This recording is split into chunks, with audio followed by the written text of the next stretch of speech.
the tune of the month. Happy New Year! Happy January, happy 2020.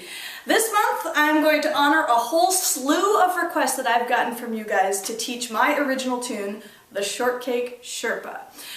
This is a tune that I wrote in honor of the great Canadian fiddler April Virch. I love April. She's one of my favorite people in the world.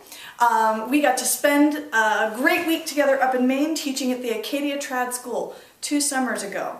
And during that week, this shenanigan developed in which she appointed herself my snack advisor and advised me on what snacks were appropriate, nay, awesome, to eat all week.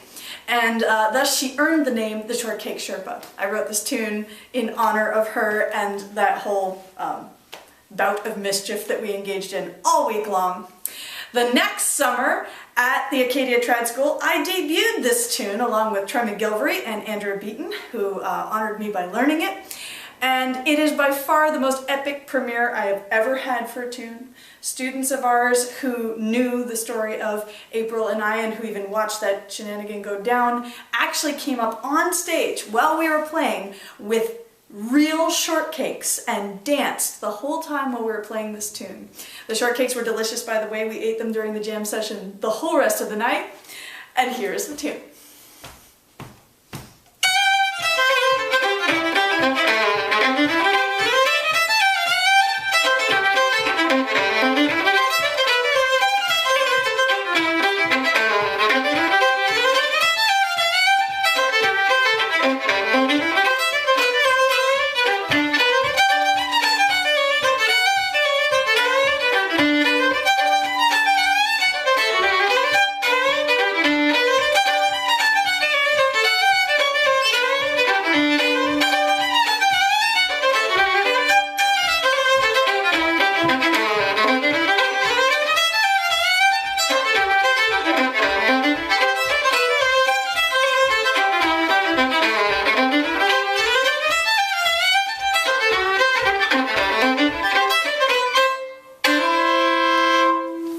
And that's the tune. If you're just listening, thanks for stopping by. And if you're ready to learn it, oh boy, let's go. All right, so this is one of those tunes that sounds absolutely insane, but when you break it down, you find out that the insanity is coming from just really 1 or 2 slick little tricks that are baked in there. And they're all stuff that we've done in previous Tune of the Month. Tiny little chromatic things, tiny little rhythmic things, so let's do it.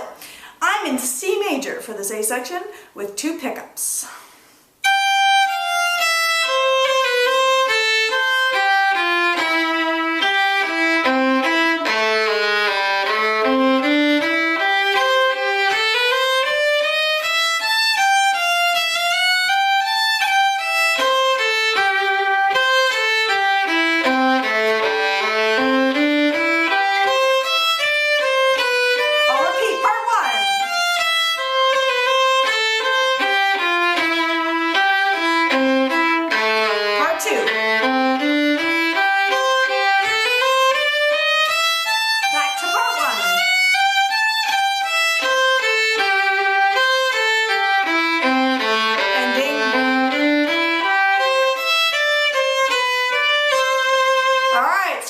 Just slowing it down, you can hear it's not so bad, those tricky little parts. You could just learn this by playing that slow version back over and over a few times and steal it right from me, but I'll break it down a little more just in case that's helpful. I'm in C major, no flats, no sharps, and here's part 1.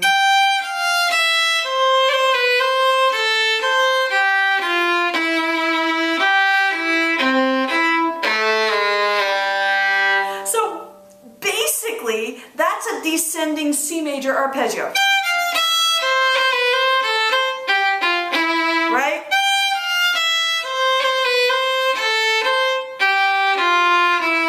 With a little descending scale figure there. I'm also throwing a little roll in the middle. There's the roll, right? If you don't know about rolls, you can go back to previous Tune of the Month videos where we break it right down, or you can just steal it from me right now.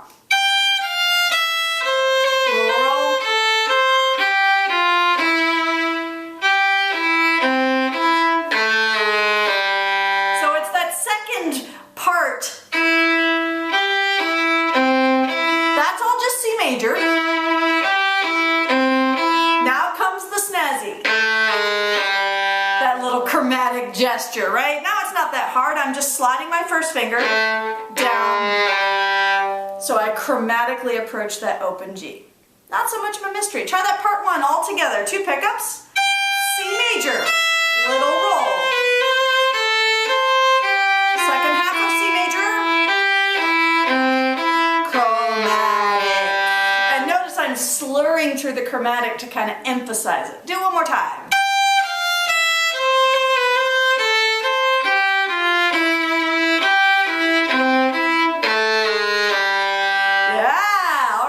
If you want that a few more times, just go ahead and rewind the video. I'm going on to part 2. I have just landed on this G major.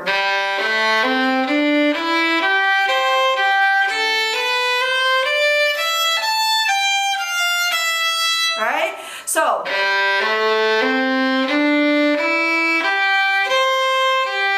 that's basically a C major arpeggio again.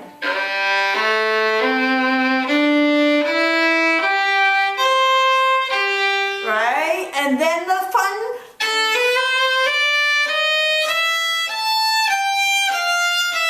That's another overly dramatic chromatic.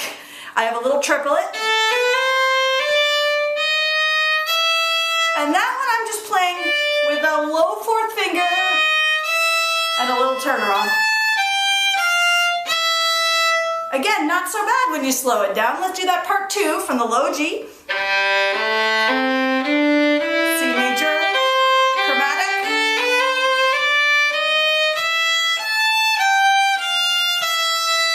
Do one more time, part 2.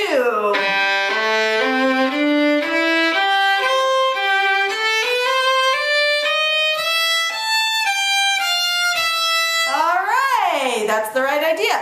Now, this should technically be part 1 again, right? But we actually have a little variation. Right? So it's another chromatic triplet. Gee whiz, I overdid it, didn't I? That's a low 1, high 1.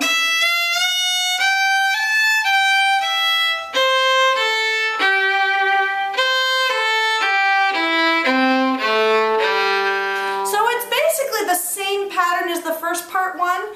It just happens that you're 1 rung higher on the C major arpeggio as you come down. Try that whole part. This is really a part 1 prime, isn't it? Starts with the chromatic.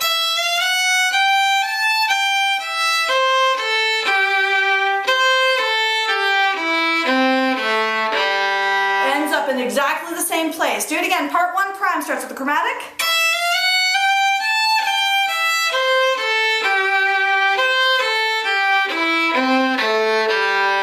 And here comes the ending. Starts suspiciously like part 2.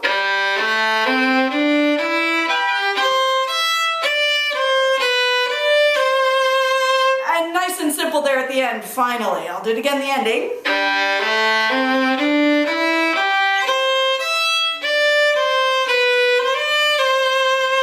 C major arpeggio continues all the way up.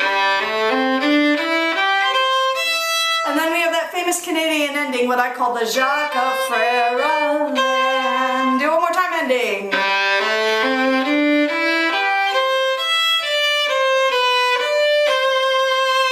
And that's the whole A section. Any parts you want to see again, just rewind the video. And when you're ready, come with me. We're going to play the whole thing through twice slowly with a repeat.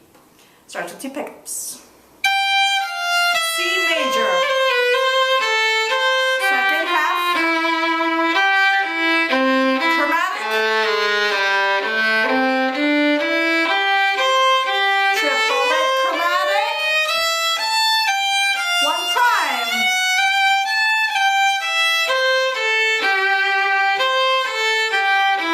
Here's the ending. All the way up C major. Shortcake Sherpa.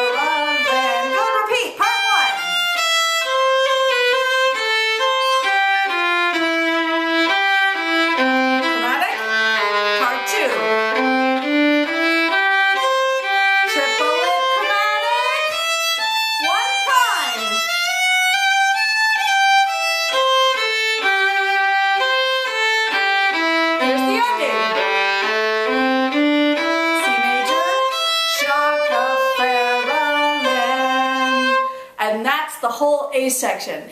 Once you get it in your ears and your fingers, it kind of just flows very nicely. It's just you have to get over the fact that those chromatics are going to come at you, and when you stop, it's sort of like getting used to your own joke so you don't laugh while you're telling it.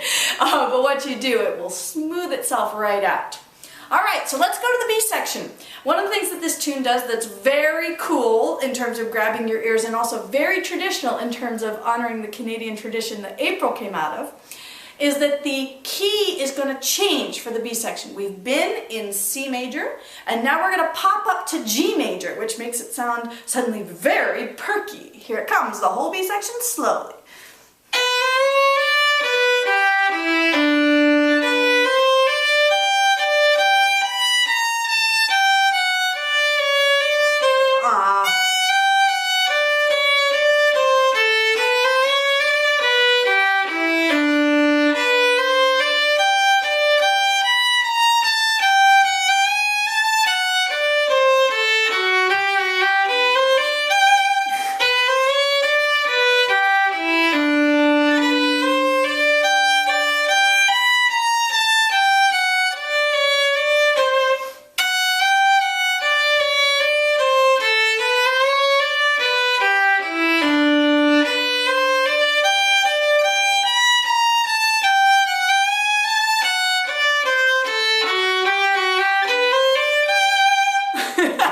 When it's slowed down, those chromatics really sound like overkill, don't they? I promise it'll be slicker when you speed it up. Alright, so part one. That's basically a G major arpeggio, right? Just one extra note, so I think of it as my odds team, but the pickup is chromatic. So we start right away with that extra cheekiness.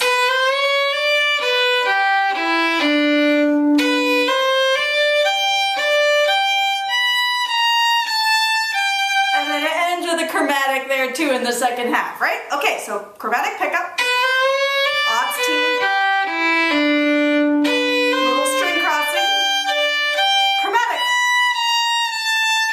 I'm playing that one, there's my fourth finger, high three, low three, so I'm sliding my third finger. Try it again, part one, starts with chromatic pickup.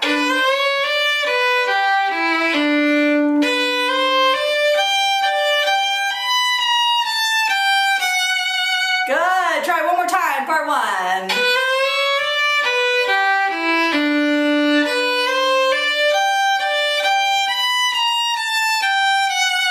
All right, you got it, part one? Here comes part two. This is the rhythmic trick.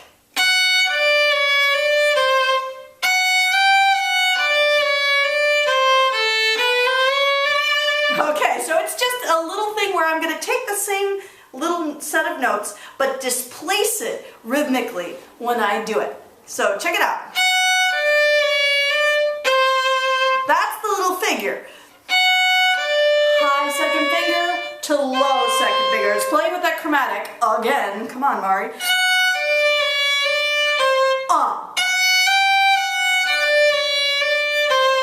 So you feel that little rest.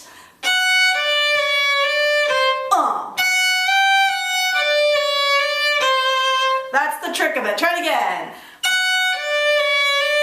Wait. And when you're practicing it, if you want to feel that syncopation, just say the word wait in the rest. Wait. And then we're ready to go back to part one, chromatic pickup. Little string crossings. And here comes the ending.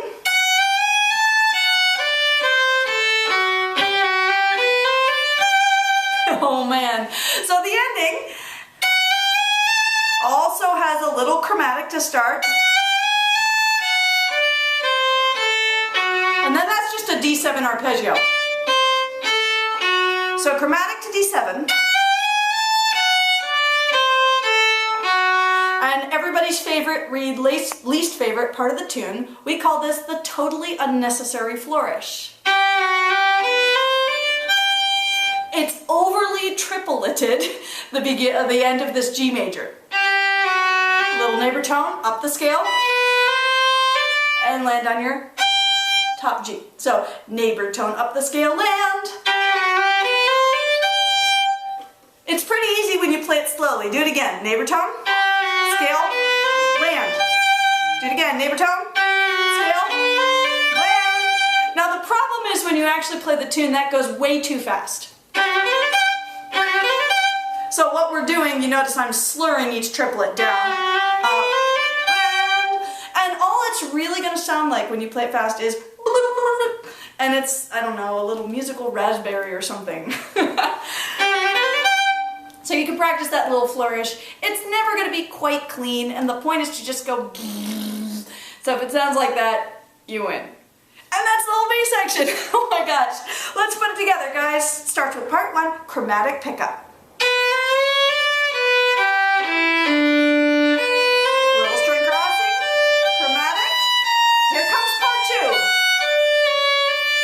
Wait. Back to part 1. Little string crossings. Here's the ending. Here it comes.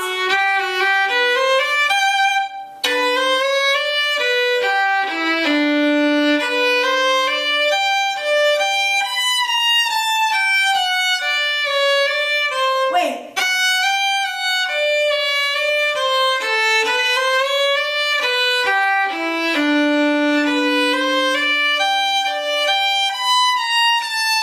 Ending. Here it comes. And then we go back to the A section.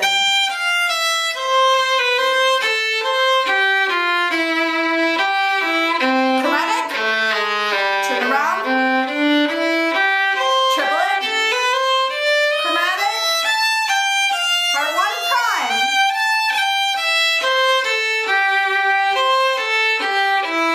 Ending. Chocolate, land. Let's repeat. And 1.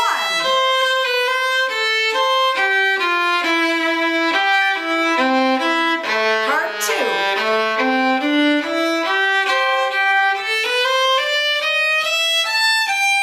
Part 1, prime.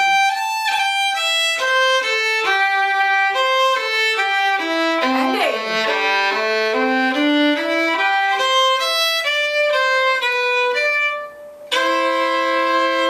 And that is the whole tune. Oh my goodness. All right, well, I'm excited that you guys like this enough to request it. I'm excited to have it out there in the world and playing, and I'm extra excited that when I finally sent it to April, she said she liked it, which I guess is really all that matters. If you'd like to see sheet music for this and any other future tunes of the month, make sure that you are subscribed to my email newsletter. You can go to my website, www.mariblack.com, and there's a link to subscribe to the newsletter. Each month, as I send out my news, I will also include the sheet music for that tune of the month, a special gift for any of you who stay in touch by email. Hopefully you guys like this tune, have fun getting around its super shenanigans, and I will see you next month. Bye!